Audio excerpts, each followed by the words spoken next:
Hey guys, Scott back again with a new beer face-off video. Going back, I have done a handful of these beer face-off videos. Some I've compared IPAs. I've compared Corona versus Modelo. I think most recently, depending on when you're watching this, I compared Budweiser versus Coors.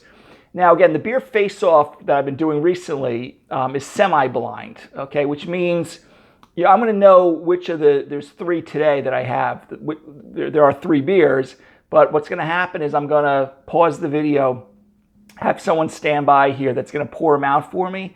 So I'm not going to know which is in which glass, okay? I will probably have it popping either over my face or over my shoulder, the three beers labeled 1, 2, and 3. I'm going to definitely, when I get them poured out for me, I'm going to say beer number 1, beer number 2, and beer number 3. So I may disclose with the picture after editing what the answers are and which beer I'm drinking. But you can sometimes, that's good because you'll be able to follow along with me. So again, you may get the answers. Then what I'll do is after I taste them, I will pause the video again. Then I'll be revealed what beers are, and I'll tell you which one they are. But again, you may get a spoiler alert. You may get somewhere when after I start editing this that I'll talk about beer 1, 2, and 3. You will see. Now, what do I have today? What I do is I'm picking, and I have fun doing this because these are beers that we grew up with, late high school, college, even currently. They're very popular beers. Okay, so the first beer we're going to have is Bud Light, okay? Nothing, like I said, nothing crazy. You're not Equilibrium, Hill Farmstead, my local guys here. I'm just comparing some of the meat and potatoes beers that we've seen around for decades, okay? So Bud Light is going to be one of the beers. Again, I'm not getting into politics here. I know, they took some heat. And that's fine, but I don't blur politics on my beer page here. Second beer is going to be Coors Light, okay? And the third beer that I have, these are not necessarily going to be, depending on when you're watching this right now, if I've edited 1, 2, and 3, I don't know yet. I'm not going to determine that till I have them poured out in the glass. And the third beer that I have is good old Miller Lite. So it's the battle of the American Light lagers. I didn't, when I did the Coors one and the Budweiser, if you're interested, take a look at it under Beer Face Off in the playlists. And same thing, I knew those were the two beers. It was poured off that I couldn't see it, which one was in which glass.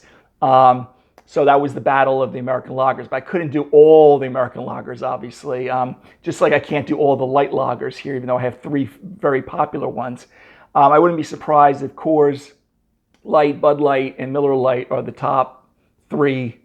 Other than Modelo, I think just recently, overtook, domestically the number one beer brand as far as sales, I guess.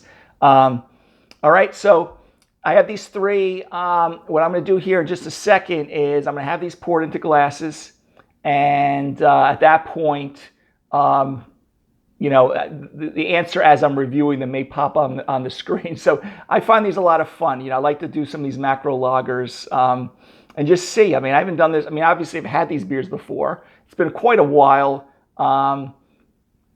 but I've never done it. I've never reviewed any of these or did it in this fashion. I don't think analyzing a beer like my beer dissection for some of these beers is necessary, but I've never really done them blind to see which one I actually would prefer. Okay? So hang tight, guys, for a second, a quick pause.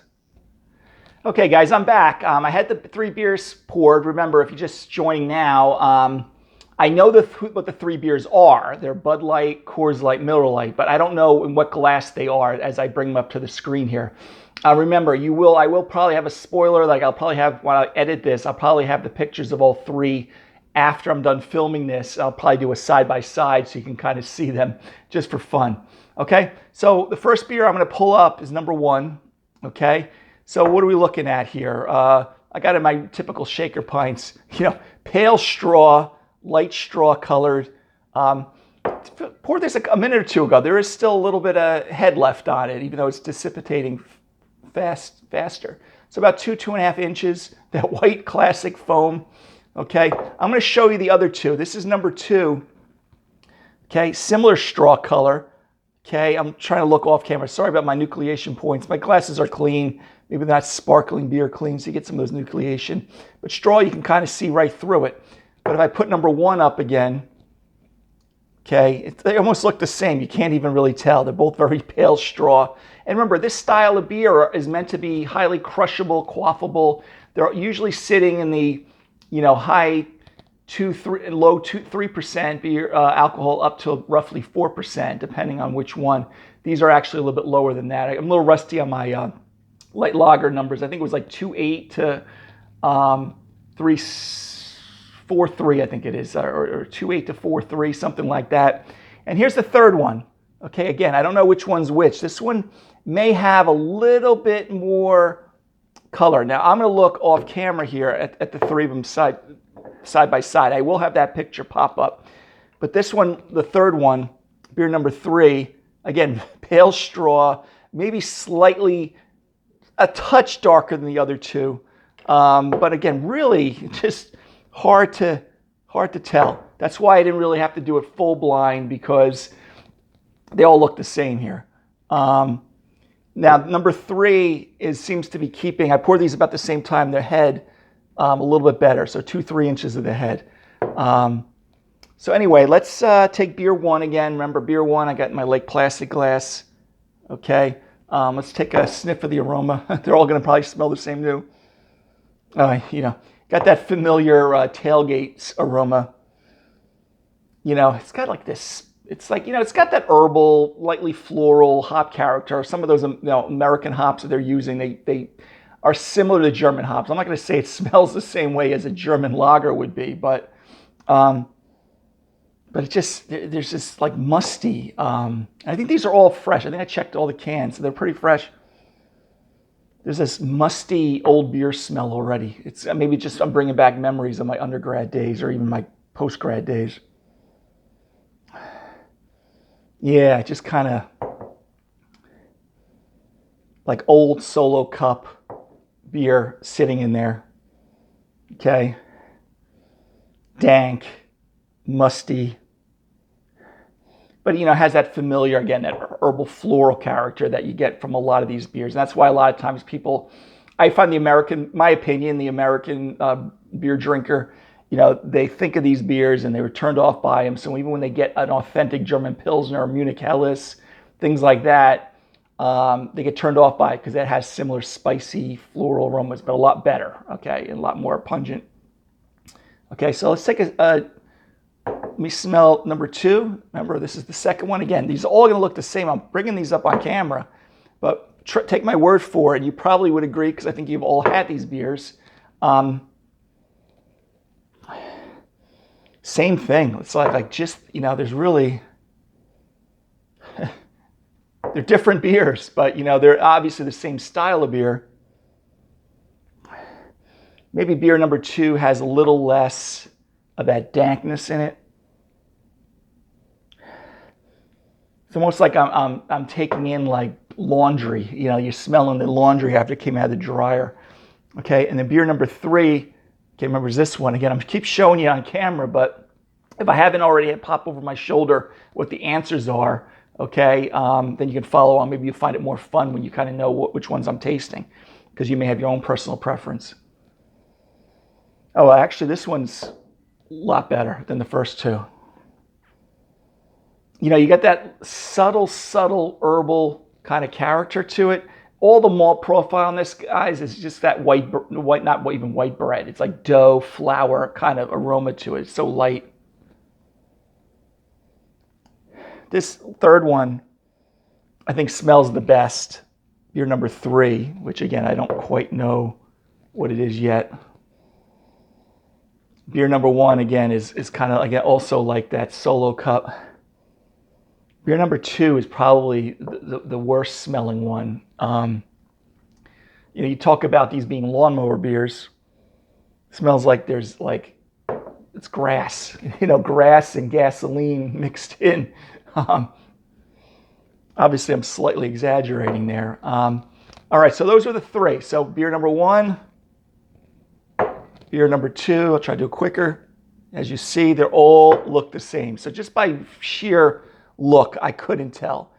And I'm going to put them off camera, just observe them for a second before I start drinking them. You know, they all look the same. I mean, there's really no difference. I'm expecting the flavors to be similar. All right, so beer number one, guys. Cheers.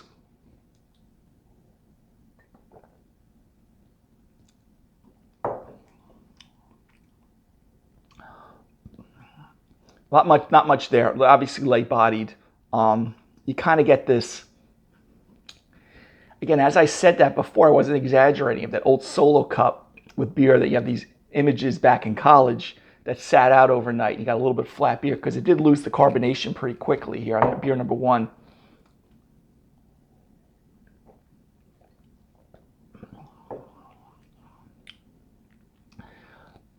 It's pretty flat. Like, again, I know we got Budweiser somewhere, Coors Light, and Miller. This kind of gives you that. There's a little bit of malt character there. Subtle, but it's very thin, as you expect.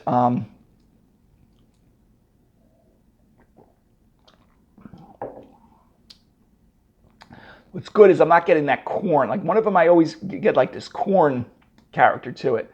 So again, this is number one. You know, pretty crisp, not much anything to it. There's really, like I said, any of the hop characteristics I brought up is so subtle. The flavor, again, it's like I'm drinking, you know, water. You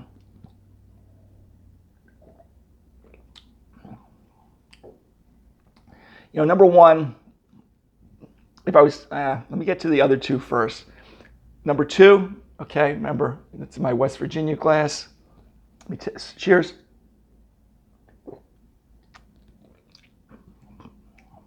Oh, this one, beer number two, I'm getting a little bit more. It tastes like it has a little more flavor, but I think I'm getting that corny kind of taste,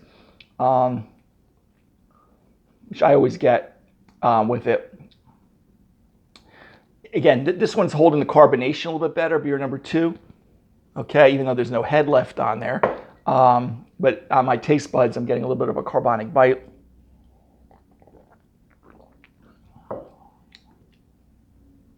Again, as I said before, it was that beer number two.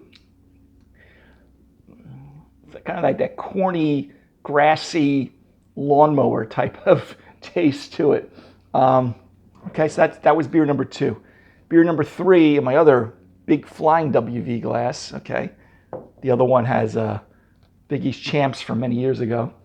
So this is beer number three, guys. Cheers. And again, I'm putting them up on the camera all the time, and I'm sure I have it over my shoulder right now if you're watching this, but it is still clear, and they all look the same. Take my word for it. You probably already knew that.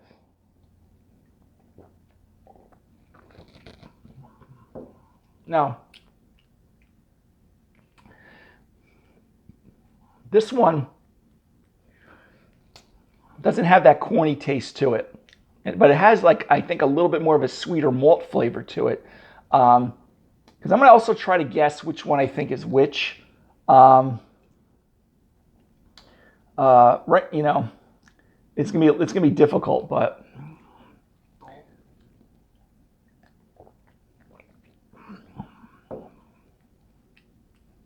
so this is beer number three. I keep taking swigs of.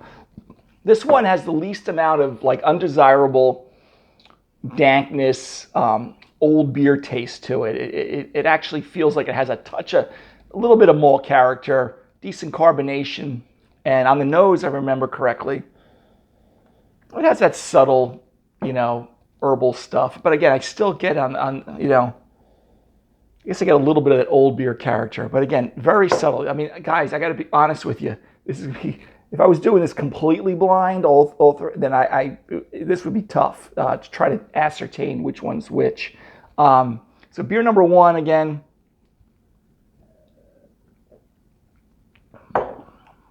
That one's got like no flavor at all. Beer number two.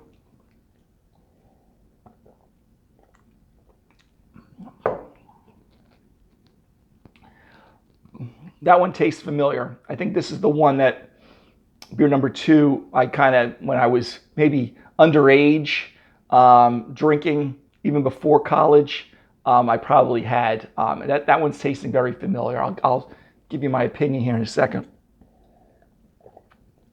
Just get that corny taste to it. Now what I'm putting two and two together, that I think one of them uses more corn sugar. The other ones are using rice, I think, a little bit. And beer number 3.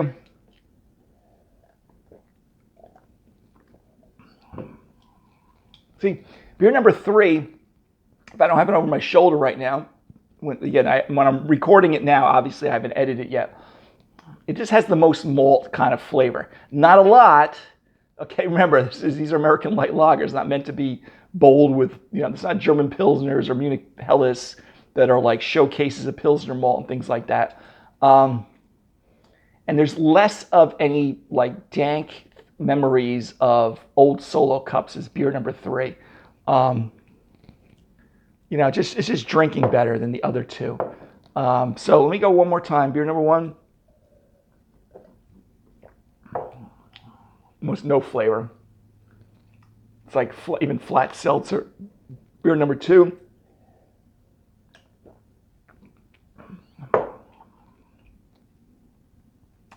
I get that corn. And then beer number 3.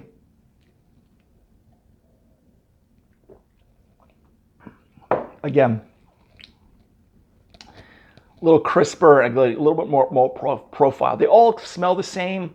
If I had a blindfold on, and I was just sniffing them, they all have very similar characteristics. All right, guys, so who's going to be the winner? I'm going to give a winner, but I'm going to take a guess at which beers are which. And I'm really trying to draw back to my college days. So in third place, okay, I definitely have to say beer number 1. Okay, it's almost finished it here. But beer number 1. In second place, which I really feel this guy is the one that I had, underage drinking and whatever. That one will be number 2, second place. Okay, that's beer number 2. And then beer number 3, which is the one I kept saying, it just seems like it is a little bit more malt and less kind of off-flavored dankness, grassiness, and things like that, is beer number 3 is the winner. Okay, so beer number 3. What I'll try to do on when I edit this is to have the pictures going left to right, beer 1, 2, and 3. But I'm going to tell you what I'm going to guess. I'm going to guess, just from prior experience, that beer number 3, the winner, is going to be the Miller Lite. Because I remember just enjoying it a little bit more. And again, not that I drink these beers that often, but I just remember that. Beer number 2, I believe, is going to be the Coors Light. All right. Again, I got to, there's only 3 beers, so this is not going to be that difficult, because I just have memories of that beer. And has that corniness to it. And I think that's the Coors Light. And by process of elimination, if I had another American Light Lager, I may not, get it right or whatever, is number 3 would be the, I want to say, because of process of elimination, there's only one left is Budweiser, or Bud Light. Okay, guys, so the winner is beer number 3. Okay, which I think is going to be the Miller Lite. All right, so I'm going to pause the video real quick, and I'll tell you if I was right or wrong. Okay, all right, hold on a second. All right, guys, I'm back. Got my answers, and hip hip hooray, I actually got it right. Obviously, if you guys did this to yourself, some beer tubers have done that. I'm not the first one to do it. You could pick out which one you like the most. Remember, I picked out beer number 3. So beer number 3 was the Miller Lite. Okay, now I probably don't have to do this because, like I said, after I haven't edited it yet. When I edit it, I'm going to have the winner, beer number 3 to the right, and I'm going to have beer number 1 on the left side. Okay, the loser, okay, which was Beer number 1 was the Bud Light. Okay. And in the second place, right in the middle, the one that I thought was the Coors Light, thankfully, was indeed the Coors Light. All right. So I don't want to pat myself on the back, but I think I was more happy that I was able to pick them out because, trust me, all these beers taste very similar. It was just a couple of things, and I have only 3 beers to pick from. I know some guys have done this with they're blindfolded and they got 7 beers. That'd be so difficult. So anyway, guys, at the 3 beer face-off today, Bud Light, Coors Light, Miller Lite. I picked Miller Lite beer number 3 as what I enjoyed the most. And again, I did get kind of lucky, I guess, picking up, Bud Light usually uses, I think, more rice. And I do have a What Is Style about American lager and immigration and why they use rice or started using rice back in the 1800s and stuff like that. I think they use more rice in their beer, which really thins out the beer. Obviously doesn't add much flavor to it. They do use malt. I don't know if they're still using 6-row barley, but the beer number 2, the Coors Light, I remember they use a little corn sugar and stuff like that. I don't know if that's why I get the corn taste. I don't know if it's just the way the malt that they're using kind of gives it on my palate. I'm not too sure. I would think even with corn sugar that the yeast would ferment it all out. And then beer number 3, like I said, I picked the Miller Lite because I just remember it. I just enjoy it better. Like a beach beer or something like that was beer number 3, okay, which was indeed the Miller Lite. So I got lucky. If I had 3 German beers, I wouldn't necessarily. Maybe I'll pick out the style, whether it's Munich Helles or German Pilsner. I may not be able to pick out, 3 different German Pilsners versus 3 different Munich Helles. But I got lucky on these, and I'm a little bit older now, so I just think I can recollect what these taste like. All right, guys. So today's beer face-off video: Bud Light, the battle of the American light lagers. Bud Light, Coors Light, Miller Lite. Miller Lite won in my book. Chime in underneath my videos if you disagree, which is fine. And Coors Light was second, and Bud Light was last. Okay. So anyway, guys, till the next beer video, dissection, face-off, whatever I do, What Is Style. Have a great day. Take care. Bye-bye.